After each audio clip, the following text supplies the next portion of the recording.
Hello students, welcome to the English class. I hope you all are fine.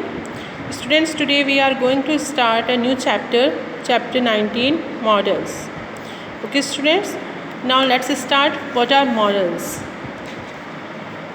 Modal verbs are auxiliary verbs, also called helping verbs.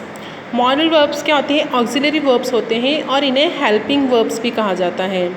Like can, will, could, shall, must, should etcetera. Modals verbs कौन से होते हैं? Can, will, could, should, must etcetera. Okay, now we will discuss about functions of modals. First is can. Can हम किस लिए use करते हैं? To talk about ability. किसी की एबिलिटी शो करने के लिए कि मतलब कि मैं ये काम कर सकता हूँ, मैं इस चीज़ को करने के काबिल हूँ या नहीं हूँ. हमें अपनी एबिलिटी, अपनी योग्यता बताने के लिए हम कैन का यूज़ करते हैं. For example, I can swim. मैं स्विम कर सकता हूँ. ठीक है, मुझ में एबिलिटी है, योग्यता है, मैं इस काबिल हूँ कि मैं स्विमिंग कर सकता हूँ, तैर सकता हूँ. और हम कैन का यूज़ किस लिए करते हैं? To ask for and grant permission to do something in a friendly manner. किसी पर्सन से परमिशन लेने के लिए या पूछने के लिए एक फ्रेंडली मैनर में, किसी फ्रेंड से हम किसी चीज़ की परमिशन लेते हैं कुछ चीज़ लेने के लिए, तब भी हम कैन का यूज़ करते हैं. For example, can I borrow your book. जैसे हम अपनी फ्रेंड से पूछ सकते हैं कि हमें उसकी बुक लेनी है, तो हम क्या बोलेंगे? Can I borrow your book. तो हम आंसर देंगे येस यू कैन. कोई हमसे बुक लेना चाहता है, उसने हमसे पूछा है can I borrow your book, तो हम आंसर क्या दे सकते हैं? Yes you can. Okay, after that next modal is can't. जैसे कैन में हम एबिलिटी शो करते हैं, कैंट किस लिए होता है? To talk about inability. मतलब कि उसमें उस काम के करने की योग्यता नहीं है, वो उस काम को करने के काबिल नहीं है, वो काम को नहीं कर सकता है, तब भी हम कैंट का यूज़ करते हैं. For example, I can't swim. मैं स्विमिंग नहीं कर सकता हूँ, मैं इस काबिल नहीं हूँ.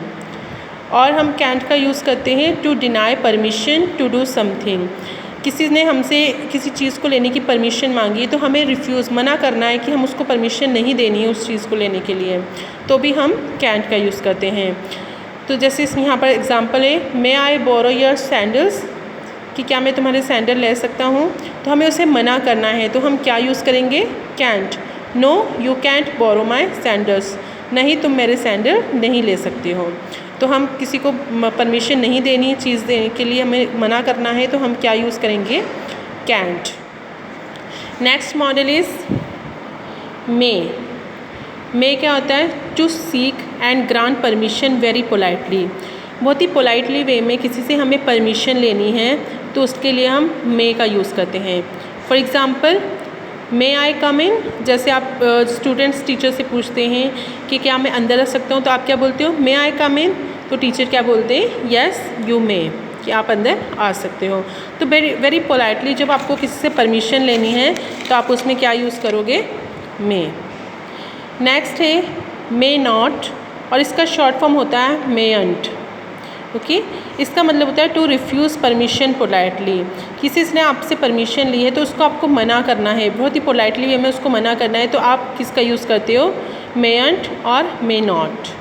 फॉर एग्ज़ाम्पल, मे आई कम इन. क्या मैं अंदर आ सकता हूँ? अब आपको परमिशन नहीं देनी है, मना करना है, तो आप क्या बोलोगे? नो यू मेयंट, कि नहीं, तुम अंदर नहीं आ सकते हो. Okay, after that should. Should का यूज़ कब होता है? To politely talk about something that is the right thing to do. बहुत ही पोलाइटली वे में किसी को ये बताना कि तुम्हें यह काम करना चाहिए, तुम्हारे लिए ये काम सही है. किसी को एज ए एडवाइस जब हम किसी को बोलते हैं, तो पोलाइटली वे में किसी को बताना है कि ये काम सही है तुम्हारे लिए, तुम्हें ये काम करना चाहिए, तो उसके लिए हम शुड का यूज़ करते हैं. For example, you should be respectful towards your parents. कि तुम्हें अपने पेरेंट्स के लिए रिस्पेक्टफुल होना चाहिए, तुम्हें उनकी रिस्पेक्ट करनी चाहिए. तो ये क्या है? बहुत ही पोलाइटली वे में किसी को बताना है कि तुम्हें यह काम करना चाहिए, तो उसके लिए हम शुड का यूज़ करते हैं. आफ्टर दैट शुड नॉट और shouldn't. To politely talk about something that is not the right thing to do. जैसे हमें शुड में क्या कि बहुत ही पोलाइटली हमें किसी को बताना कि तुम्हें यह काम करना चाहिए, ऐसे शुड नॉट में बहुत ही पोलाइटली वे में किसी को ये बताना है कि तुम्हें यह काम नहीं करना चाहिए, ये तुम्हारे लिए सही नहीं है, तो उसके लिए हम शुड नॉट और उसका शॉर्ट फॉर्म जो है शुडंट उसका यूज़ कर सकते हैं। For example, you shouldn't be rude to anybody, मतलब तुम्हें किसी के साथ रूडली बात नहीं करनी चाहिए, किसी के साथ रूड नहीं होना चाहिए। Okay, after that must, must का यूज़ हम करते हैं to express the absolute need to do something, मतलब कि किसी चीज़ को करने की बहुत ज़्यादा ज़रूरत हो तो उसके लिए हम मस्ट का यूज़ करते हैं। और ये कंपल्शन एक्सप्रेस करता है, बहुत ही कंपलसरी है कोई काम करना, तो उसके लिए भी हम मस्ट का यूज़ करते हैं। तो मस्ट क्या है, कंपल्शन को भी एक्सप्रेस करता है। For example, you must see a dentist at once, कि तुम्हें एक बार डेंटिस्ट के पास ज़रूर जाना चाहिए या तुम्हें एक बार डेंटिस्ट से ज़रूर मिलना चाहिए। Okay students, now take out warm up exercise of this chapter. Match the words to their function. Students, यहाँ पर आपको कॉलम ए में मॉडल्स दिए हैं और कॉलम बी में उनके फंक्शंस दिए हैं, तो आपको मॉडल्स को उनके करेक्ट फंक्शन के साथ मैच करना है। फर्स्ट है कैन। कैन का हमने फंक्शन डिस्कस किया था कि किसी की एबिलिटी को एक्सप्रेस करता है, किसी की एबिलिटी के बारे में बताने के लिए हम कैन का यूज़ करते हैं। तो यहाँ पर देखो सी पे, to talk about ability, ability के बारे में बताने के लिए हम क्या यूज़ करते हैं, कैन, तो ये हो जाएगा नंबर 1। शुड, शुड का यूज़ हम कब करते हैं, to ask for permission politely, to give a polite suggestion, ये हो गया टू टॉक अबाउट एबिलिटी। अब इन दोनों में से देखो, शुड का मतलब हमने बोला था किसी को पोलाइटली वे में सजेशन देना कि ये तुम्हें ये काम करना चाहिए, तो हम यहाँ पर कौन सा देंगे, नंबर 2 डी वाला, to give a polite suggestion. Okay, may का मतलब हमने डिस्कस किया था क्या होता है, मे का मीनिंग किसी से परमिशन लेना, पोलाइटली वे में किसी से परमिशन लेना, तो उसके लिए हम मे का यूज़ करते हैं। तो नंबर 3 पे कौन सा आएगा, to ask for permission politely.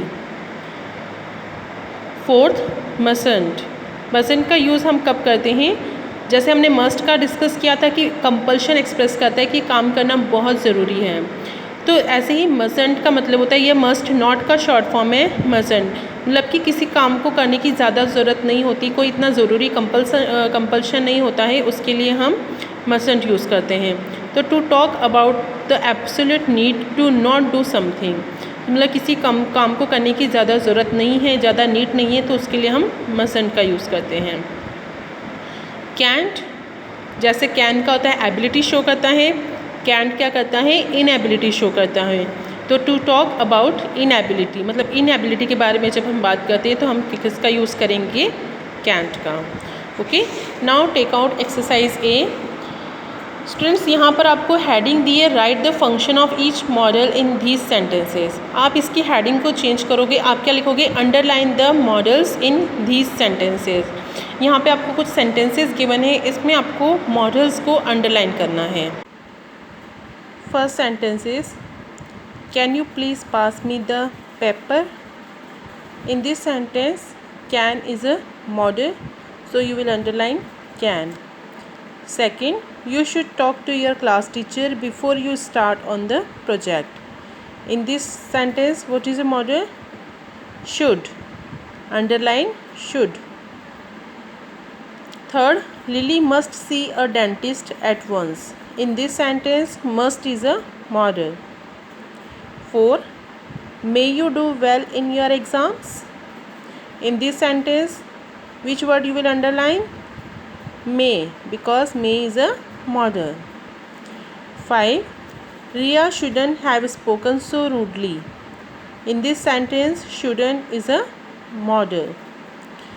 6, Beauty mustn't talk to Roshni anymore. In this sentence, mustn't is a model. 7, I should finish my homework now. In this sentence, should is a model. 8, you mayn't leave so early today. In this sentence, mayn't is a model. 9, teacher says I can go out to the park and play for a while. In this sentence, can is a model. 10. You can take the book back. In this sentence, can is a modal. Okay students, now you have to revise this exercise again. Okay students, that's all. Thank you. Bye bye. Take care.